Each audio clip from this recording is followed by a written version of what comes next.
Hi, this is Ed Rosenthal, and you're watching Cannabis. This is Ed Rosenthal. You're watching Cannabis. My name is Frank Lucido. Last name is Lucido. I've been a family practice doctor in Berkeley for 30 years now. And for the last 13 years, half of my practice has been medical cannabis evaluations. And I just got licensed in Michigan, my home state, which became the 13th state to pass a cannabis law. So at this time, more than a quarter of the states, more than a quarter of our population lives in a state where cannabis is legal, according to state law. Unfortunately, the federal government has not followed suit. Mickey asked me to talk about two things, mainly patients' rights. No one should go to jail for medical marijuana offenses. And number two, the need for sound regulations, including physician oversight. In the 13 years that I've been doing this, the medical board has gone from basically attacking all doctors that were reported by law enforcement, and all of the reports came from law enforcement. None came from a patient,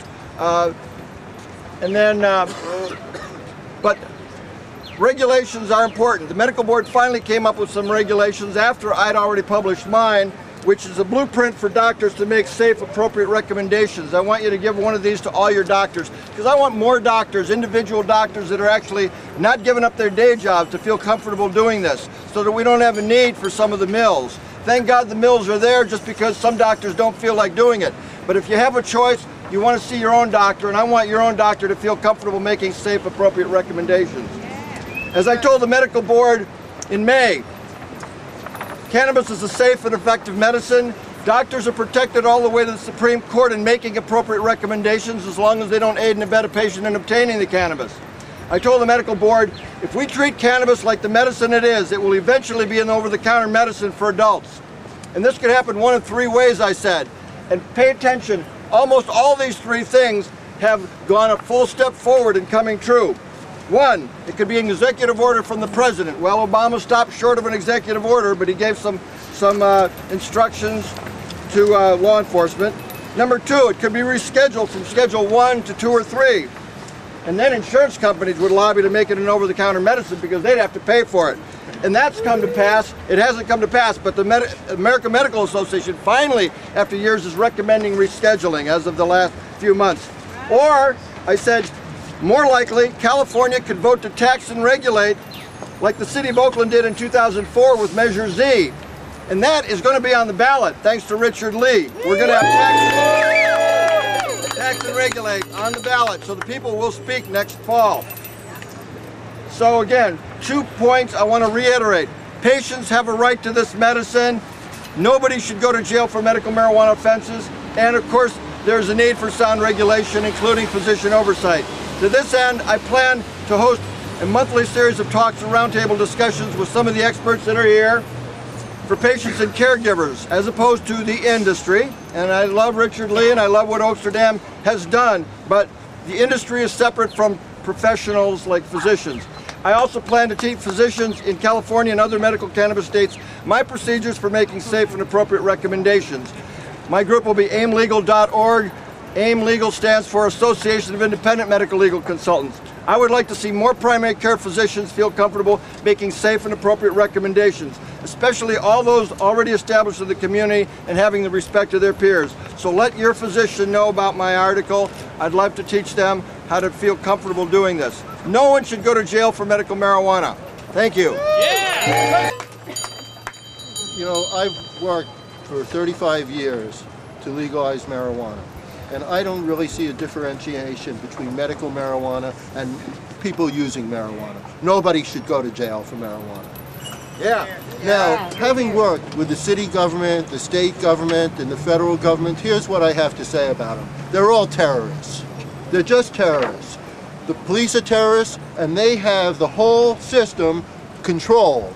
And when I say the police, I mean the criminal justice system.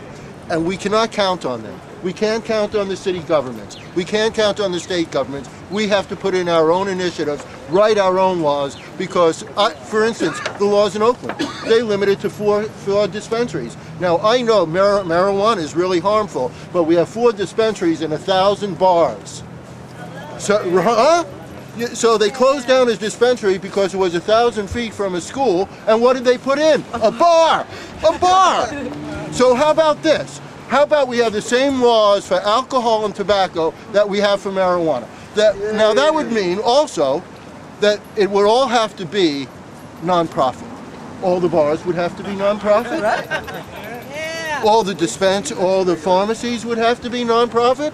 You know, CVS, non-profit CVS. Because if it's so good for marijuana, let's make it for everything. Yeah. And here's what, right? Who doesn't agree with that?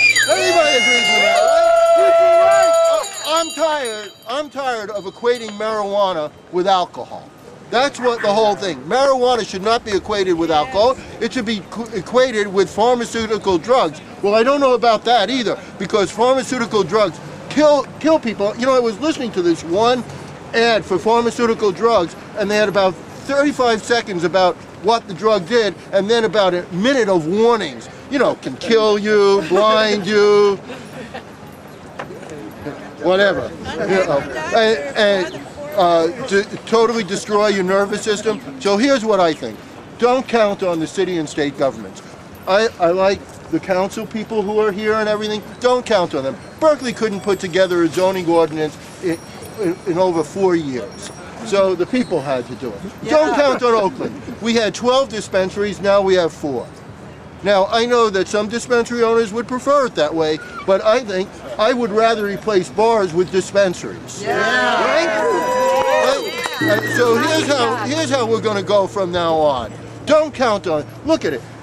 In Oakland there's restrictive laws, in LA there's restrictive laws, they're trying to put restrictive laws in San Francisco, in San Diego they closed down the clubs, now in Michigan they're trying to put restrictive laws, and I say we should have citywide, countywide initiatives that take the police, the criminal justice system out of medical marijuana. Put it in the health department where it belongs, so that if a policeman actually raids a dispensary or a grower or anybody, they are personally responsible because they don't have the authority. So that's my suggestion. Don't count on appealing to their good wishes, they have none. Don't count on city councils, don't count on the good wishes of the police. We have to do it ourselves. And that's why I support Richard Lee's, it's our tax and regulate. I know it's only 25 square feet, but let's make it legal, totally legal. I'm tired of, you know, people said medical marijuana, you know, it's just a ruse. Well, it wasn't just a ruse, but what it did do is people got acquainted with marijuana. People want marijuana legal. We don't need the legislators to do it anymore. We can do it ourselves. Thank you.